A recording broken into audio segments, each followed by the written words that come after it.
All right, we're rolling. Welcome to Senor Pablo's terrifying guitar trip.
Well, I think when you're first starting out, the most important thing is to learn things that are easy enough that you can play them right away. So so it keeps you playing, and that's usually chords. You know, just learn like a D chord and strumming it over and over again. You know,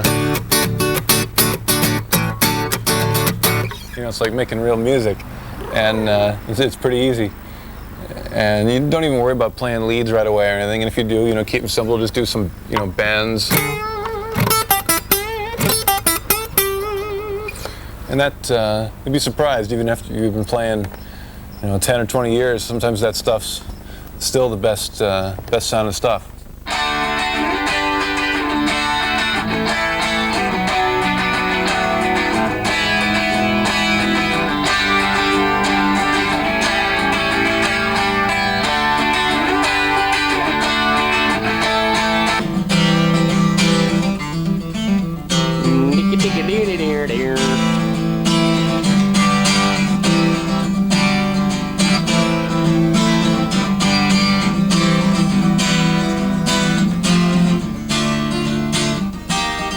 You can see they're miking up the guitars.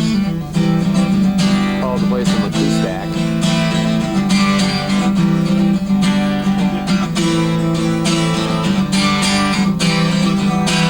Is this a song that maybe Billy Ray Cyrus might play this song?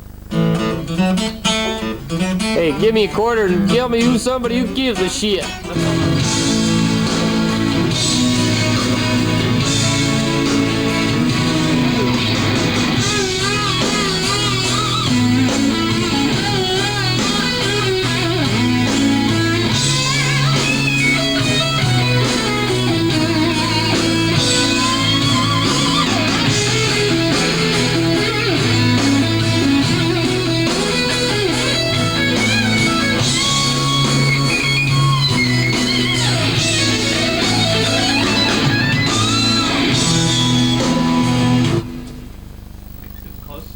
And once you get playing a couple of years, you know, just make sure you find a drummer. That makes you better than anything. Is you find a drummer and just play all the time, you know, and sort of a real life thing. And it your ears start to go a little bit, but it's a lot of fun and makes you a much better musician.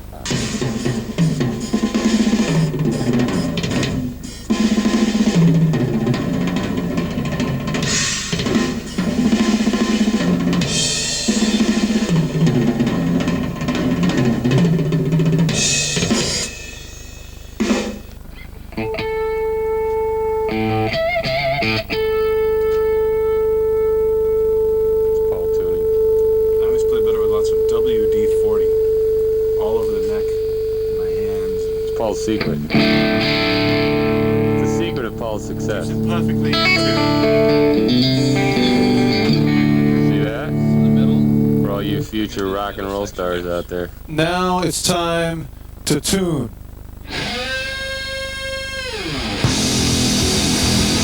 Here's an E!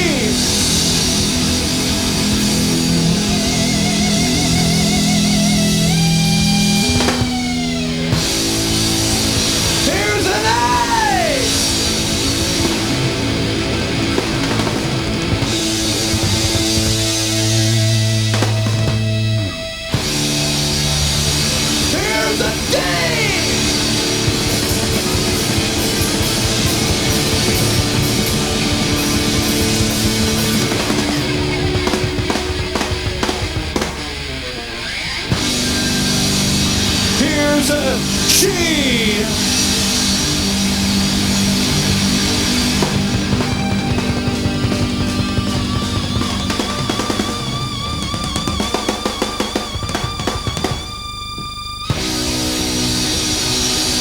Here's a B.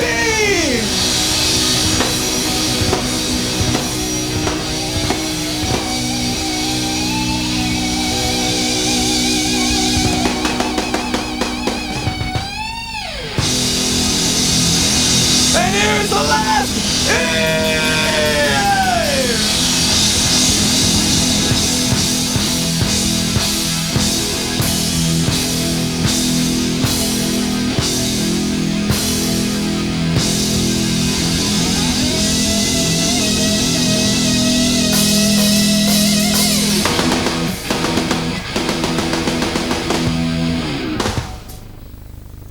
A lot of people ask me how I warm up my hands before I play. And I'm going to show you some licks that help me out a whole lot. This first one has, it's mostly for the right hand, picking lick. And I use sort of a twangy kind of guitar sound.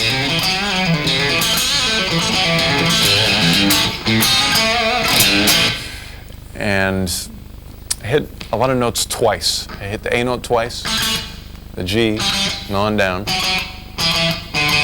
And I put a C and a C sharp in the middle. So all together it sounds like this.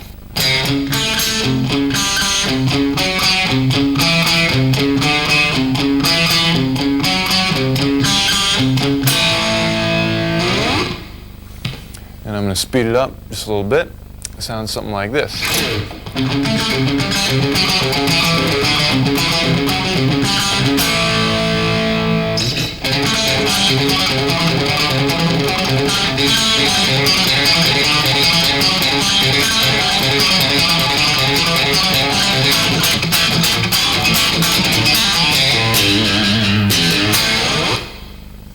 This next one, also for your right hand, but works in the left hand a little bit too. You can do it on 2 strings. Let me show you a version first, the simple version, which is on the top 2 strings. I'm going to start way up high here on the B note, sort of in the key of C major or A minor, and here's a slow version. That's the pattern.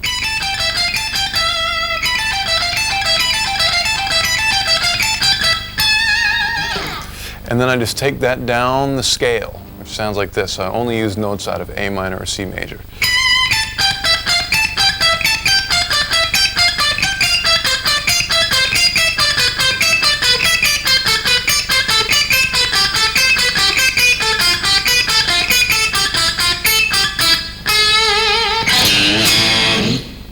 Kind of like that. Let me try it a little bit quicker.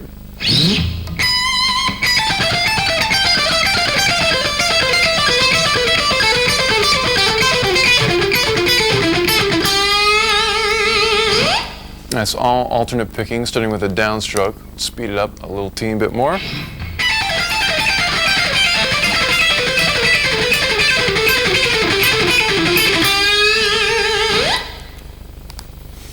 And let me see if I can get that a little bit quicker just for fun.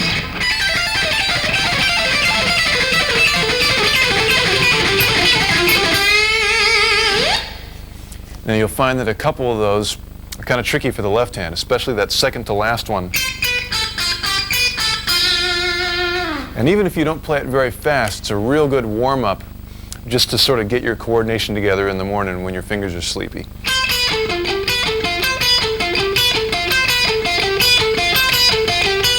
Just over and over again. So that's that one. Let me show you the hip note version, which has sort of an A, kind of an A blues, Dorian, jazzy feel. A bunch of weird musical words that don't really mean anything, but unless you know how they sound. And here's how it sounds real slow.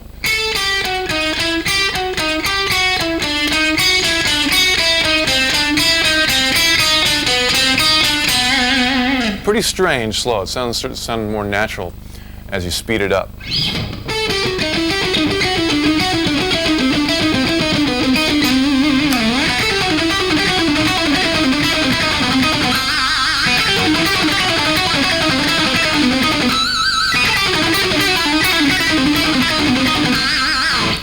And you don't necessarily have to pick all of it. You can do more pull-offs if you want to, which sound kind of like this.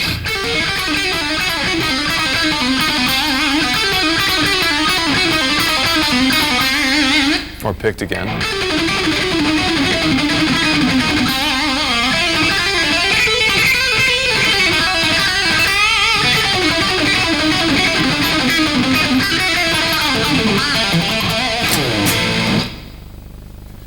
Here's another one. You're a little more warmed up now. You've been doing a couple things. This one, a little more pull-off, left-hand oriented. Let me do the lick slow. The fingering for it's one of my favorite fingerings because it's all the same. It's just the 8th, 7th, and 5th frets on those top 3 strings. And then I think I do something with the root A. Those are the notes. Here's the pattern.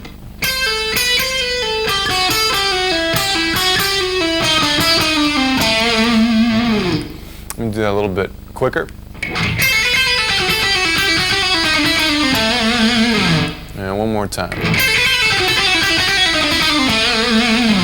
And what I did is I made a little blues progression. I don't know if it's not that bluesy, but it's the same chords as blues. Did that one in A, and then I did one identical. Well, actually, it's not identical. It's a little bit different in D, where I changed the fingering to be like this. But I do the same pattern.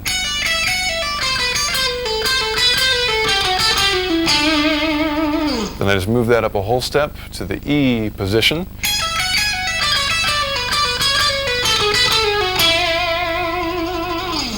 And then I have this wacky scale that I invented, or don't know if I invented it, but it's something I came up with, where I do that same pattern again. Here's the scale shape.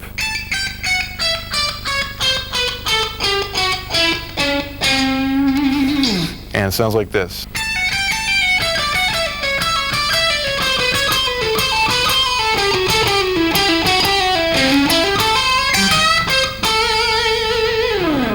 Okay, that's a lot to remember, so let me play it a couple times, and it'll make sense because you'll be listening to it.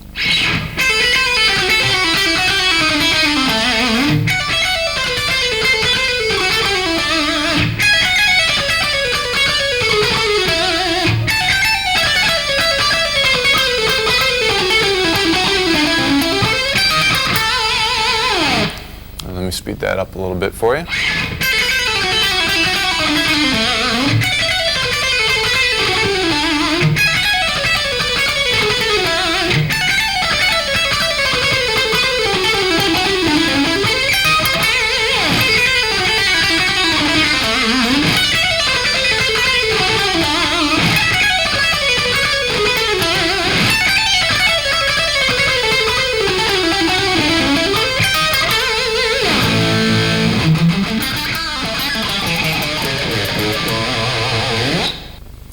This one's a good warm-up for both hands.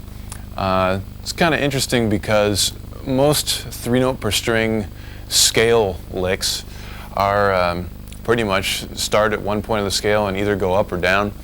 And you know, you normally, if you're in, I don't know, C major or something, you do this sort of thing.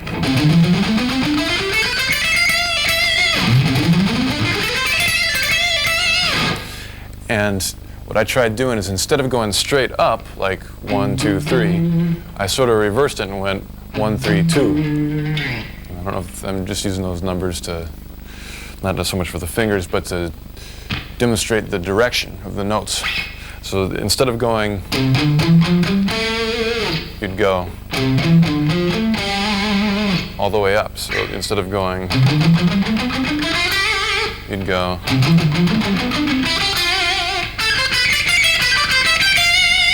Like that. It starts to sound pretty neat as you speed it up. So I'm going to try an exercise where I start off on the B note, still playing a C major scale, but sound like this, real slow.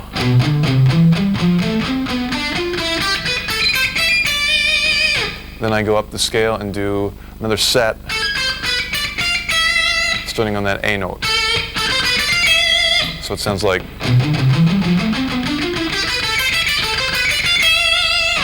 Then pretty much the same thing, but this time I start on the C. Still C major scale. And I go up one more. So the whole thing, we'll put it together now so it'll sound normal.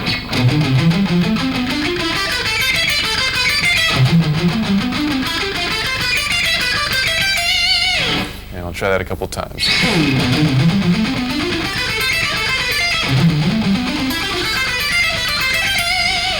One more time.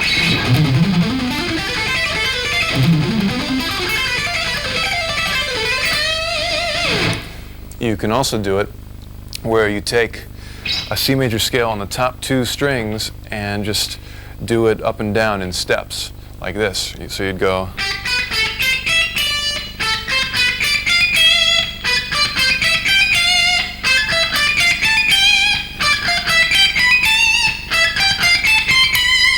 And so on, just up and down. Real good for coordinating fingers on your left hand. Let's give that a try. It's a little bit slow.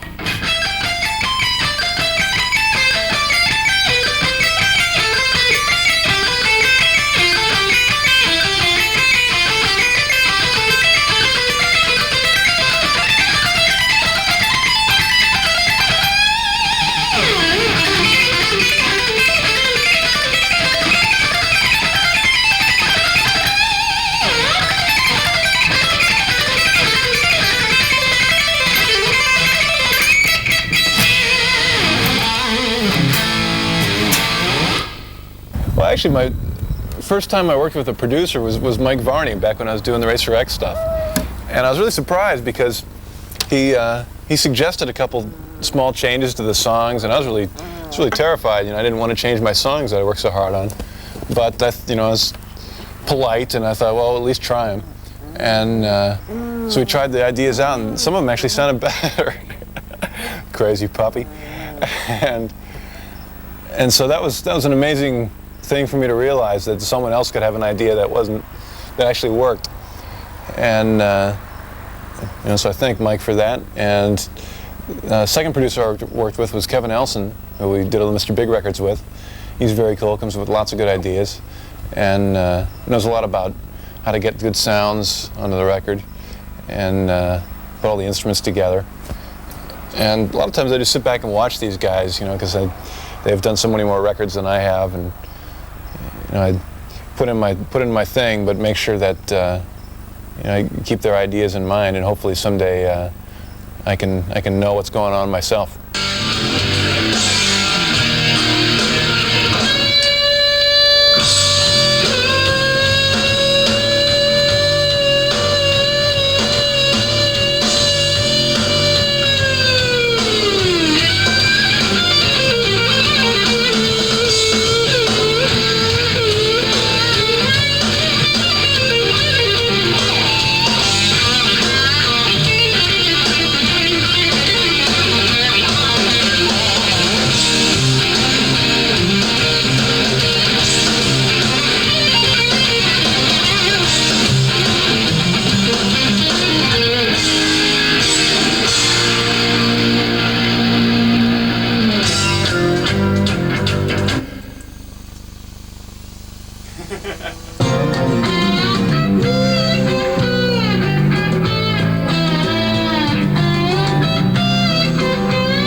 Okay. It's always fun. Next song.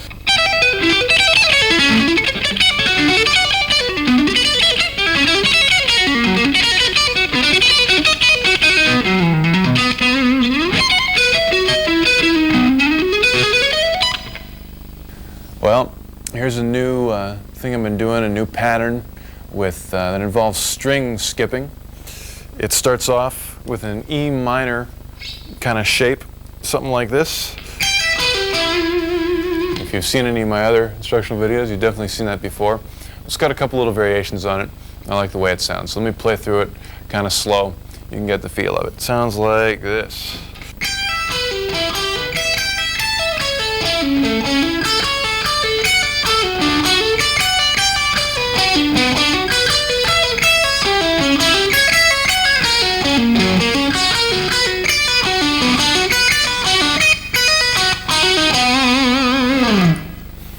And here's a version that's a little bit quicker. Same thing, but I'm going to add a little distortion too.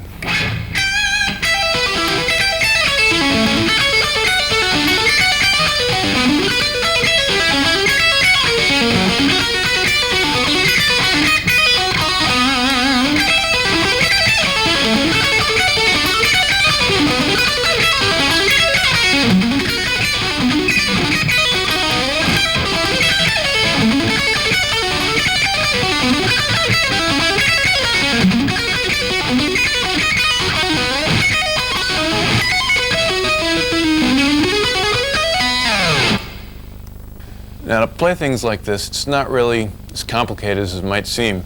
It's just a lot of small things with the same pattern. The first one is that E minor one, And I don't even pick everything. I do a lot of hammer-ons and pull-offs. Here's the pull-offs, and here's the hammer-ons. And then I do a little pull-off thing here. You know, your basic old style electric guitar lick. That kind of thing. So the whole thing sounds like.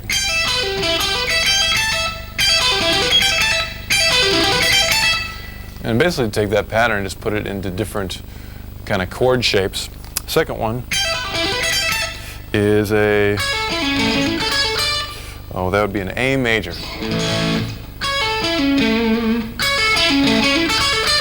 Next one's a D major. Then you got, that's a B minor, I guess.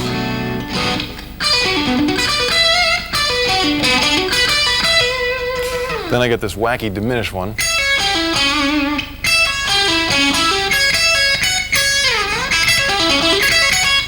And then I got an F sharp major.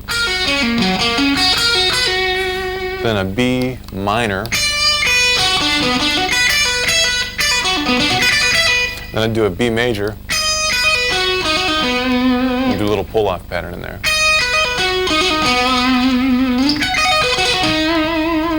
So that whole thing together one more time.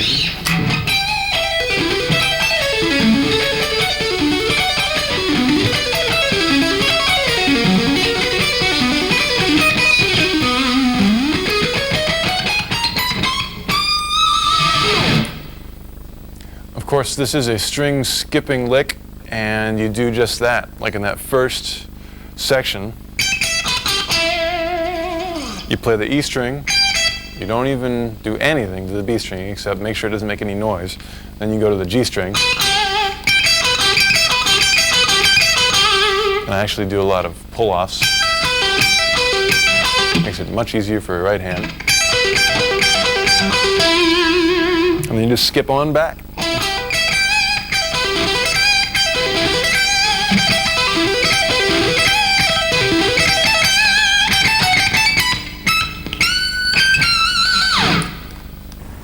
I think I was about 17 years old, and I'd been sending tapes to a guy in California for a couple of years, a guy named Mike Varney, and he thought he liked the tapes that I sent him. And when I finally moved out to California, he offered me an independent record deal, and I didn't know the difference between an independent or a major deal, so I was really excited. And did a couple. We actually ended up putting a band together called Racer X. I met the guys, met them all in LA. Some of them were going to GIT, the school I was going to. Some of the other guys I just met through Mike Varney. And we did the first record up in San Francisco. Took about a week or 10 days to do it and mix it really fast. We rehearsed a ton, so we didn't need to do a lot of second takes or anything. Rehearsal saved us money there. It's a good idea. And we did a couple more records. Played a lot of live gigs. We were actually at one point one of the bigger live bands in LA, but for some reason we had a hard time getting out. And we seemed to do well as far as we could drive. We drove to San Francisco, did good there. Drove to Phoenix, did good there, but we needed some new cars or something. Then one day Billy Sheehan gave me a call, and he just initially wanted to play some copy tunes. So I went over to his house, and we both knew all these accept tunes, and we were kind of surprised that we both knew those, because that's sort of an obscure heavy metal band, but we were both into them. And we got to talking about putting a band together, and we found Eric Martin and Pat Torpy, started rehearsing, did a demo tape, and got a really good manager, a guy named Herbie Herbert. That helped a lot, and pretty soon we were doing our first record and out on the road, and boy, it's been busy ever since.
Let's see. I think I've got about 3 records with Mr. Big now, and I'm going to show you some of the things that I do on those records that came out good. One of my favorites is from a song called Green Tinted 60s Mind, and the way I wrote this was kind of interesting because the last thing that I wrote in it was the guitar part at the beginning, which is probably the coolest guitar thing in it. Originally I had something completely different. I just had a little chord thing. Little chord thing like that. And I ended up just wanting to spice it up a little bit, spruce it up a little bit. And I came up with this. It outlines those same chords, but it's kind of a trickier lick. Let me play it for you real quick.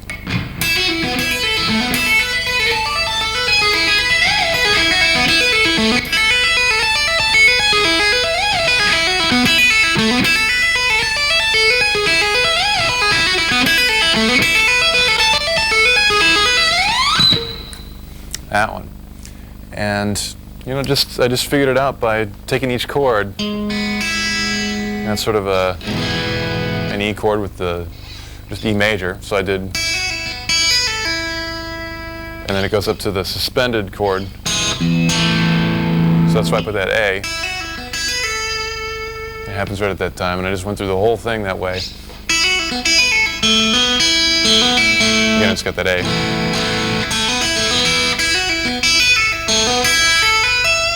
So that all outlines that suspended chord. And then I had the sort of a D with an E in the bass.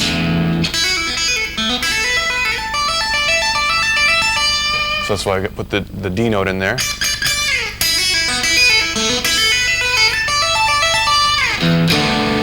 And I still have the E from the low chord.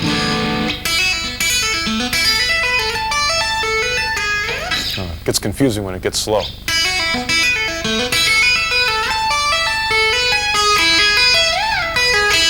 It ends up back at E major. It's sort of interesting when you learn to play this because you're using both your hands and they're not really close together. They're kind of far apart, so your eyes sort of have to do the opposite of what they do when they cross. And it gets a while to get used to it. But once you do, you use a lot of your peripheral vision. It works out pretty cool.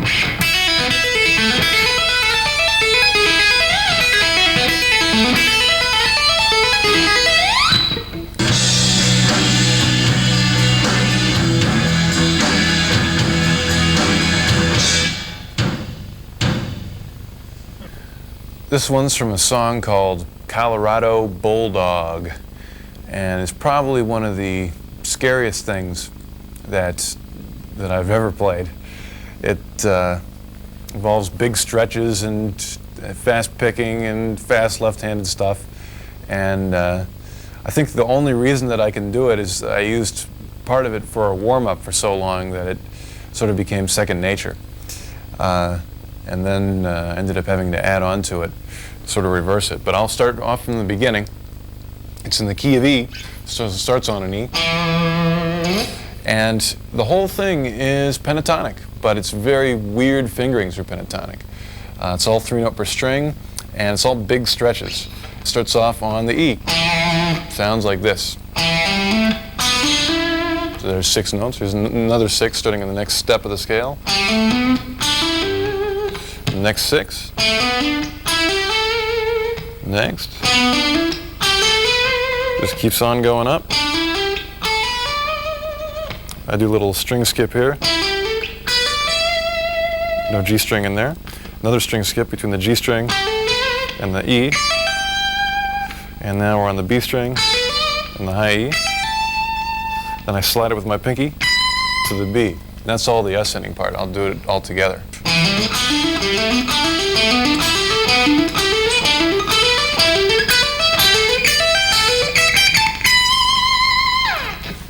And for the picking, I actually pick the first note and do 2 hammer-ons, and then I pick the last 3 with alternate picking.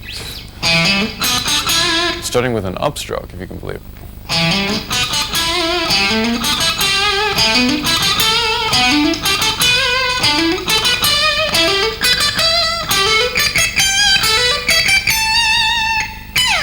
Let me try that together a little bit quicker.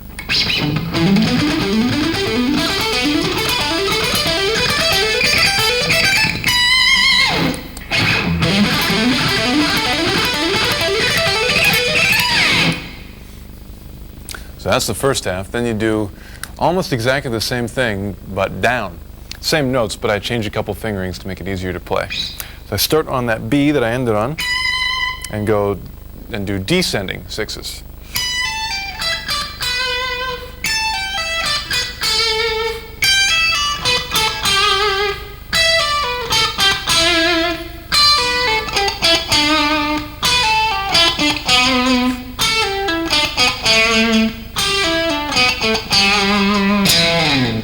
And just end it with that E note.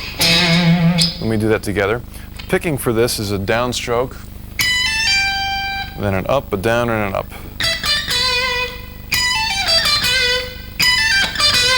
So I'll do the whole thing together kind of mid-tempo.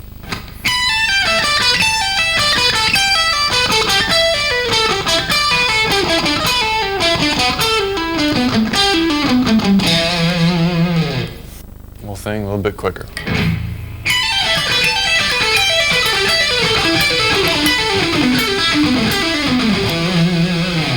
And up to speed.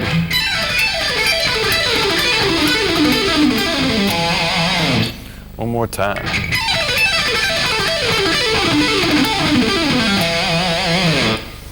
And then if you put the 2 together, if you're lucky, it'll come together. I'll give it a try, see how it sounds.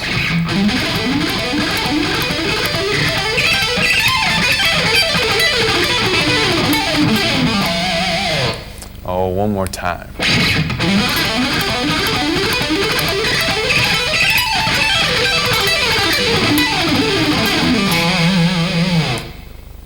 There you go, Paul. Well, I'm happy to be using my capo. It's a cheap capo, a cheapo capo.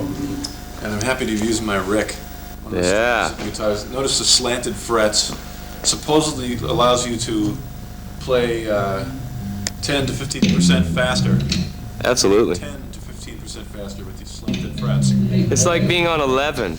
Here's a little idea that will make all of your endings to solos sound real professional and like you meant to end them there.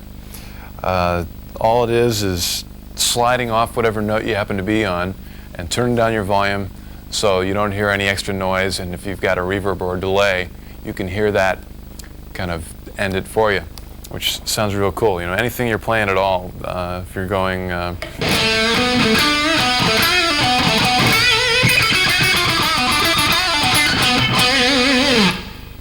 You just slide, and when you're done with the slide, turn your volume down. So let's try that one more time with a couple other things. Let's see.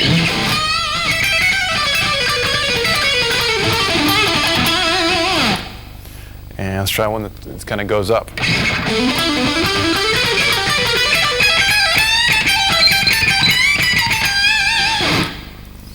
You could also slide up. You know.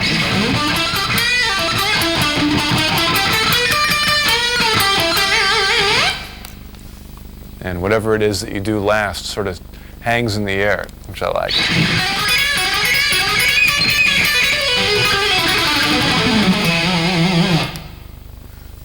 Gives it that pro sound.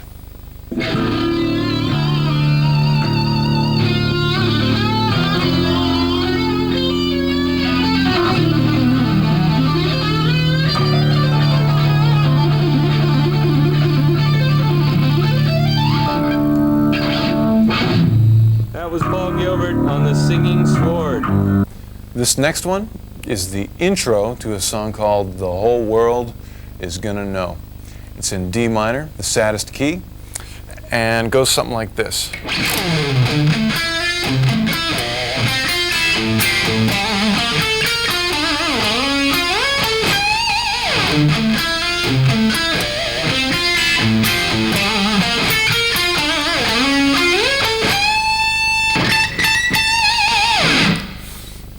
And I just like it because it's kind of slow and musical.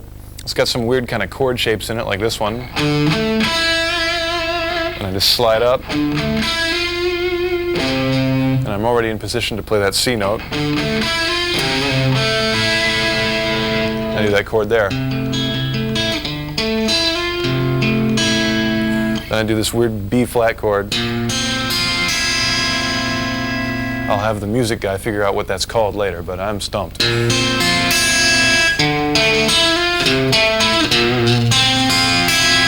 I hit an open A and this chord.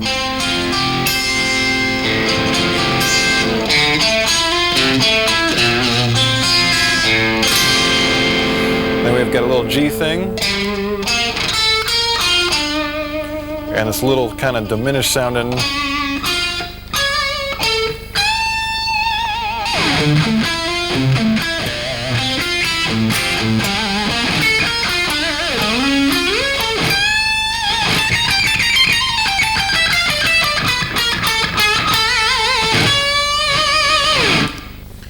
And when you play this, it really helps you out if you do some muting and some vibrato. Let me show you where that happens. At the beginning, you do some definite muting, then some vibrato, more vibrato. Well, I can't stop it. And it's kind of cool to let those other strings kind of get in there, you know? Very few instruments besides the electric guitar can have those strings warble around like that. If you can control it, it gives it a really cool sound.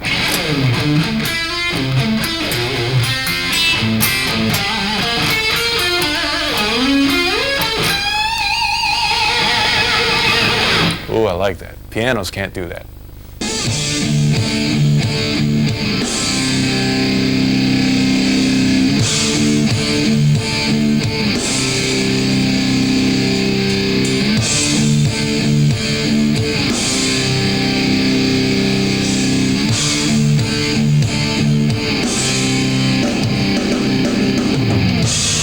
And speaking of pianos, one thing that pianos can do is you can write a lot of really cool chords on them.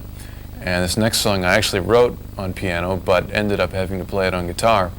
So I had to use my imagination to come up with some of the chords fingerings. It's in the key of E. And let me play it for you real quick and I'll explain it later. Sounds like this. It's called Nothing But Love anyway.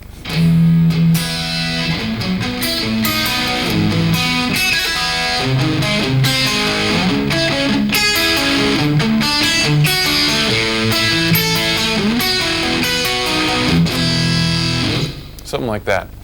A lot of the things that you do on piano is when you have a chord and you have a different bass note. For instance, it starts off with a regular E chord, and then I play a B chord but with an A in the bass. Little suspension thing on there. Then I've got an E chord with the G sharp in the bass. Little trill. Then I've got this A flat chord with a C in the bass. And a C minor, C sharp minor.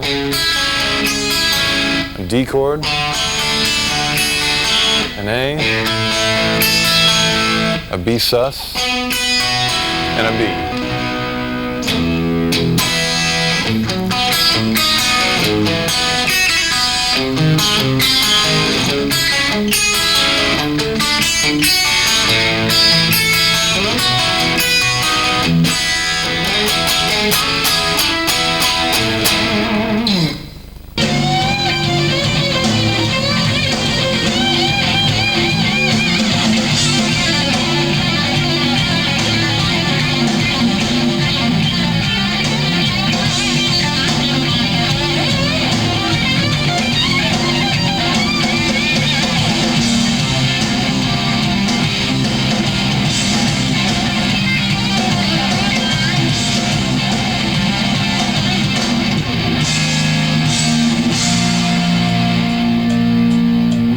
This is from a song called Temperamental.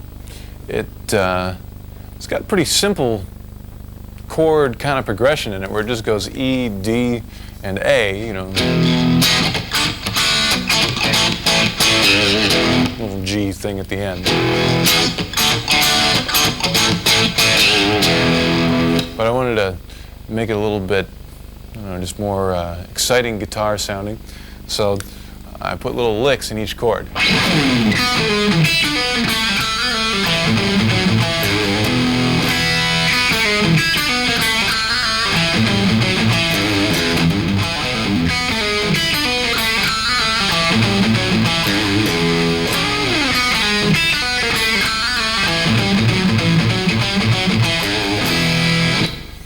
me show you how some of that goes. First thing is just the open B, little pull off on the G string. Really very similar to an E chord.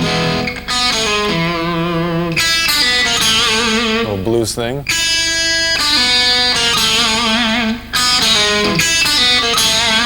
A little slide.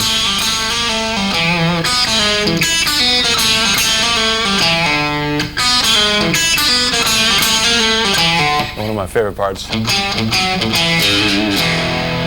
where I just alternate different notes with that open A. And the last G sounds like this.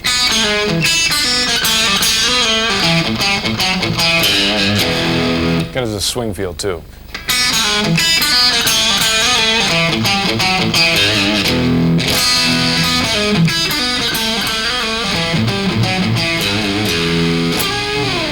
You can throw in other little bluesy things like your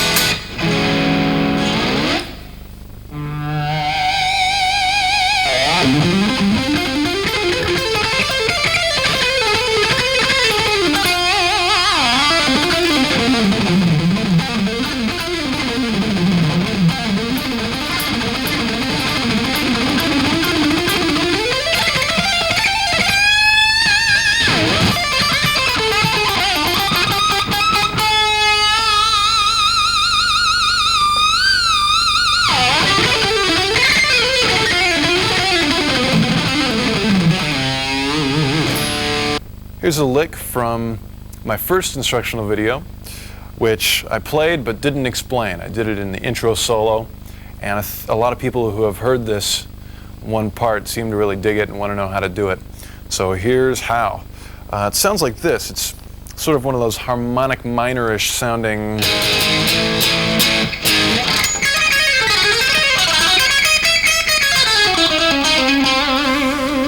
just get that kind of mysterious sound. And there's a lot of string skipping in it. Basically, I just use those top 3 notes on the high E string, up and down, and then alternate between different notes out of that scale on other strings. So, for instance, if you start with the B string, I'd do that right there, and just go between them.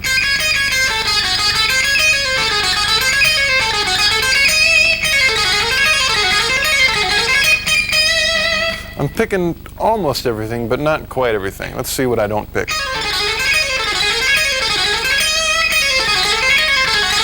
The part that I'm not picking is the descending part on that high E string. Everything else is picked, but when I go, I do 2 pull-offs.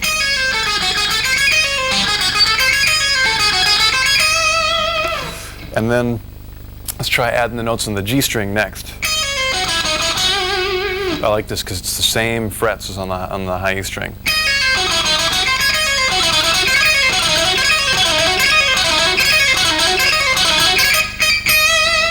And then you can alternate with the B and the G strings.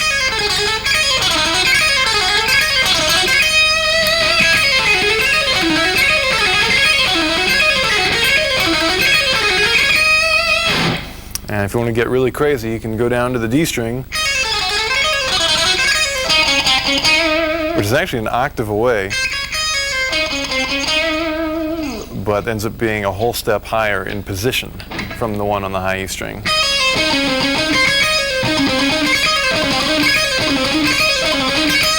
Pretty big stretch there in as string skips go. You know, you have a lot of strings to skip over. So you might want to slow that down first and practice it a little bit.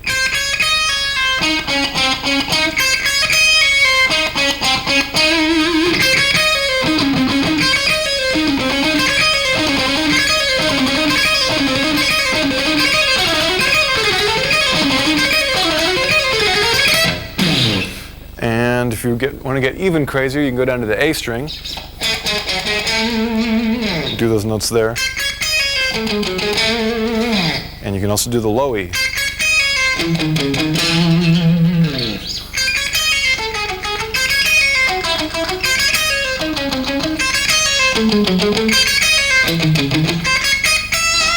A little quicker.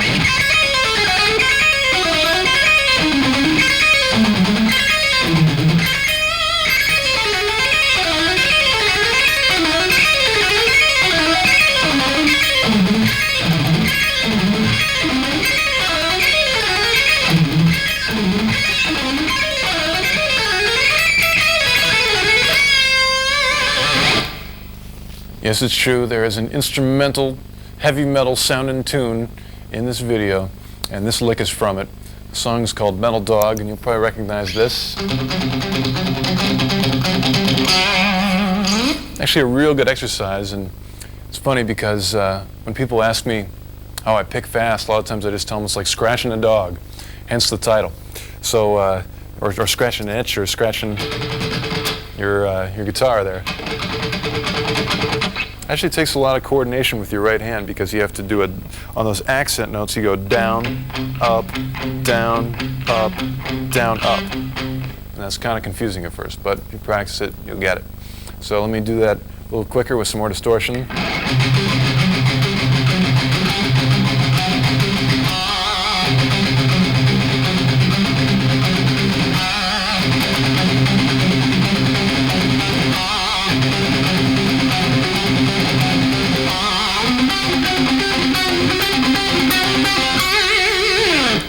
Taking up an octave, you can put other notes in there. It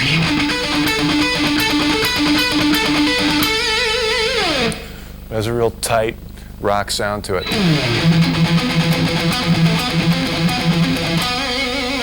That one I use the E as the low note, and I use the C and a B for the upper notes.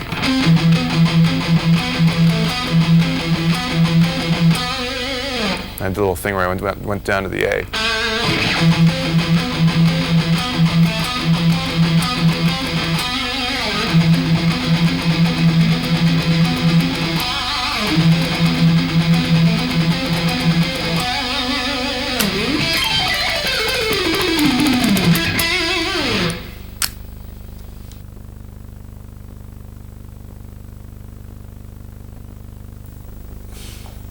Well, here it is, an acoustic guitar, and I've never been really that great of a finger picker, and I want to show you a few things that I've been able to figure it out with some limited finger picking technique. Basically, I have a real hard time if I have to use more fingers than my thumb and this finger, and so it's pretty simple. Usually, if I use my thumb, it's like a downstroke, and if I use this finger, it's like an up. Occasionally in this song, I do some almost kind of sweeping techniques, but it's not for arpeggio. It's just sort of playing a chord, sort of a flamenco style. In fact, the name of this song, I wrote it a while back, and I decided to call it Flamingo because of my inability to play real flamenco. And I can't stand on one leg and do it, but here it goes. Well, here's my best attempt at some flamingo.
Well, this flamingo features some things that kind of like this chord here. And I add one note with my pinky, that B there, and I make a little lick out of it by doing a pull-off. Sounds like this.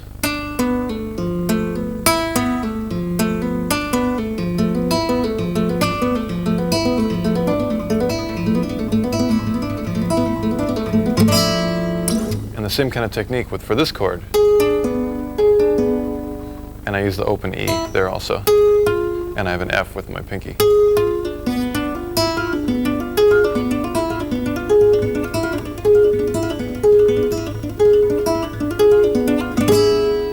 They sound good together. It has that sort of kind of sound to it.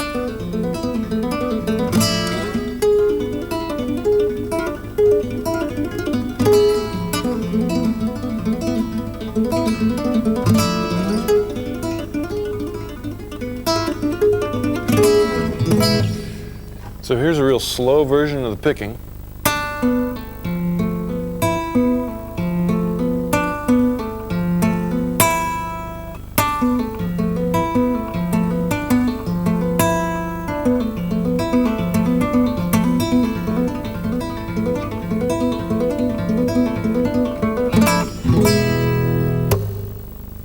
Here's, this chord isn't in the song, but here's another chord that you can do that technique with that sounds pretty cool. If you do, let's see, like an A, almost bluesy kind of thing, with that seventh in there, it sounds like Creedence.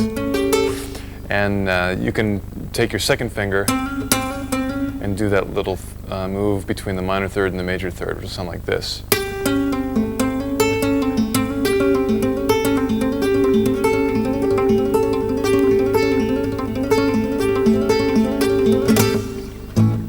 There's a lot of different things you can do with that technique. Here's another lick I use in Flamingo. It's sort of a hammer-on pull-off lick that I really like, that has that Spanish flamenco sound to it. Uses the high E string and has that pull-off with the major triad. But then I throw in an F note on the B string. Let me do it one more time. So it uses the open E right before you hit that F.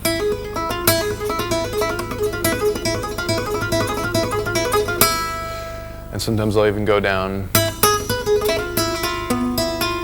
and do that little chord where you have an open E, the F, and the B. And I can even add the A. I love that little lick.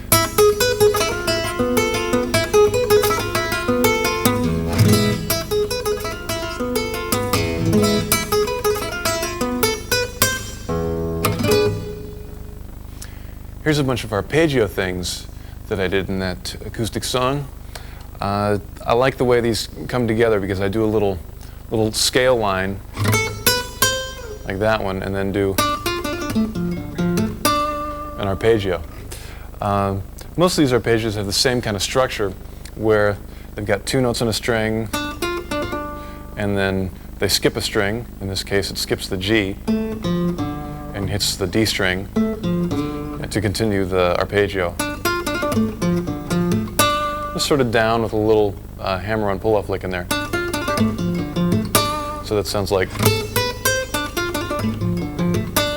Then I do the next one. Then I do a G major. Slide all the way up to the high part. A little bit tough on these guitars that don't have cutaways, but you can do it. Then a C major. Then this one, little chord in there, and a diminished one. Back to the first one, then a reverse one, and use the open strings to get a G arpeggio. Let me do this all together.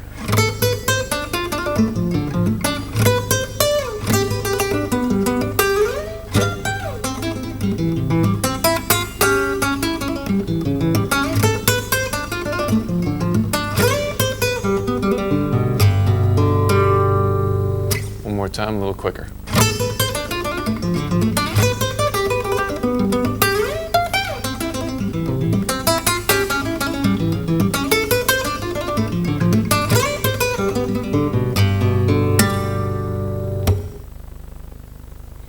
Well, if you've been watching this video or you've seen any of my other videos, you know there's lots of fast, scary kind of playing, and but there's other kinds of playing too. There's just sort of laid-back acoustic stuff, and there's stuff where sometimes just having a good set of chords will take you a long way.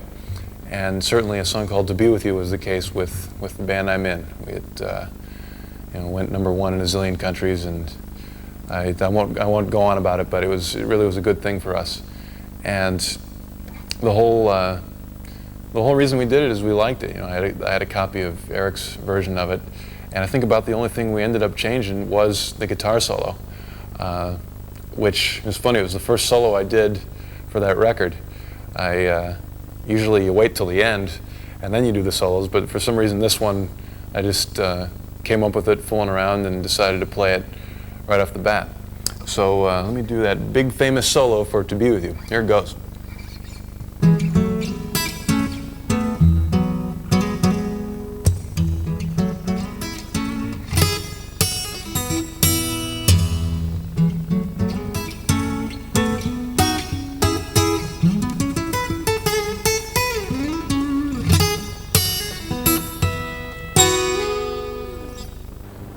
When I came up with that, I just sort of took the vocal line or the melody of the song and made a harmonized guitar version of it. But it was funny, one of the earlier takes, the one we ended up using, I was very, very close to making a mistake on it. It has that little ascending pentatonic line, and I just learned it, and my finger picking's pretty basic anyway. So I was sort of a little behind the beat. I wasn't quite playing it fast enough. And for some reason, it just sounded great. It really fit, and I liked it more than when I played it right on. So we kept it that way. It had more character to it. So look for that when you're doing some recordings, or live too. Sometimes the thing that has the character is the better part. So let me take you through this a couple steps at a time. Just starts down there in the E position, and I take that little third shape and just move it up, major third, minor third, minor third, then add that high E note in. Do a little double stop there, a little minor second, chopsticks.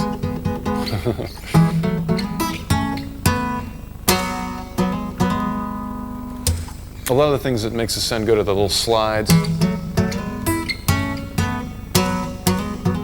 And to wait a second instead of going right on it. Then just repeat it. Another double stop, a little pull-off thing.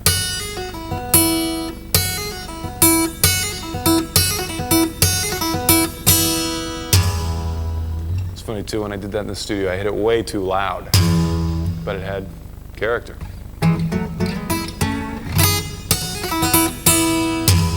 Same thing again.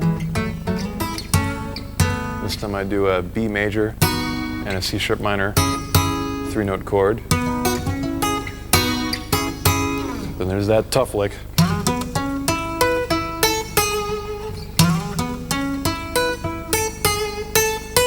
So it's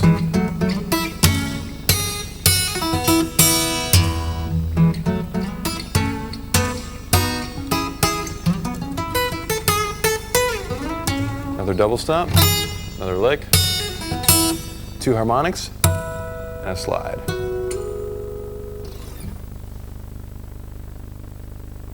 Well, it's been nice having you along on the Terrifying Guitar Trip. We'll be seeing you soon on the ROAD, also known as the Road, and thank you very much. Bye-bye.